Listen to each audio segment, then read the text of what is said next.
उद्या येताना फी घेऊन ये, नाही तर शाळेत येऊ नको. उद्या जर फी नाही आणली तर पालकांना घेऊन ये. तुम्हाला या तारखेपर्यंत फी भरावीच लागेल, नाही तर परीक्षेला बसता येणार नाही. असं आपण लहानपणापासून ऐकतच आलोय. पण तुम्ही कधी असं ऐकलंय का, शाळेत येताना प्लास्टिकचा कचरा घेऊन या आणि फुकट शिक्षण घ्या? ऐकायला जरा वेगळं वाटतंय ना. पण असं म्हणणारी खरोखरच एक शाळा आहे, जी विद्यार्थ्यांना घरचा साठवलेला कचरा आणायला सांगते आणि त्या बदल्यात शिकवते, ते सुद्धा फ्री. होय, परिमिता शर्मा आणि माजिद मुख्तर या दोघांनी एक भन्नाट आयडिया सुरू केली.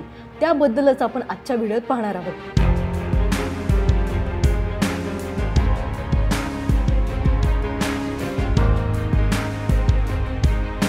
2015 साली माजिद न्यूयॉर्कवरून भारतात आले.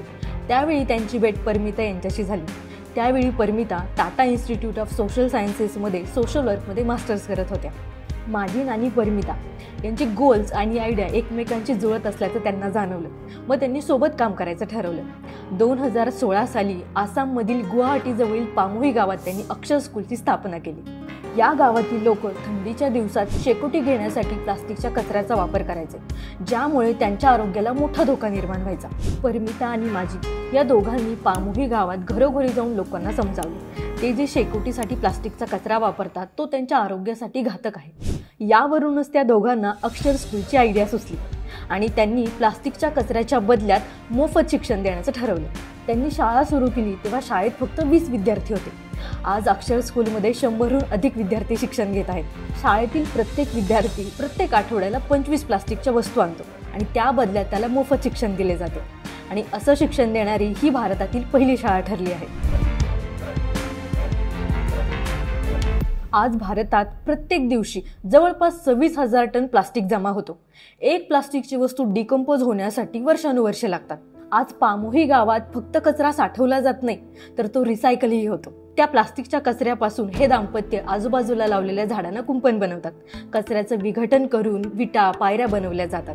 त्या बदल्यात विद्यार्थ्यांना जो मोबदला दिला जातो त्याला स्वच्छ भारत फी असं त्यांनी नाव दिले. या शाळेमध्ये शालेय शिक्षणाबरोबरच वैयक्तिक आयुष्यात उपयोगी पडतील असे स्किल सुद्धा शिकवले जातात, जसं की electrician, carpentry, tailoring, farming, gardening. हे दाम्पत्य इथल्या विद्यार्थ्यांना सर्व गुण संपन्न बनवण्यासाठी अहोरात्र झगडत आहेत. त्यांनी शिक्षणाचं एक नवीन मॉडेल आणले.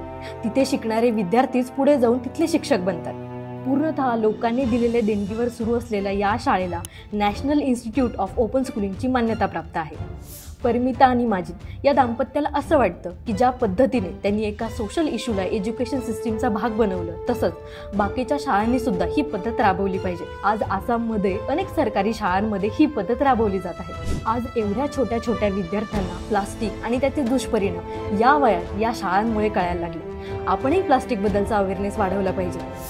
हा व्हिडिओ तुम्हाला कसा वाटला हे आम्हाला कमेंट बॉक्समध्ये नक्की कळवा. आणि अशाच इंटरेस्टिंग व्हिडिओसाठी ट्विग मराठी आमच्या यूट्यूब चॅनलला नक्की सबस्क्राईब करा. भेटूया पुढील व्हिडिओ. धन्यवाद.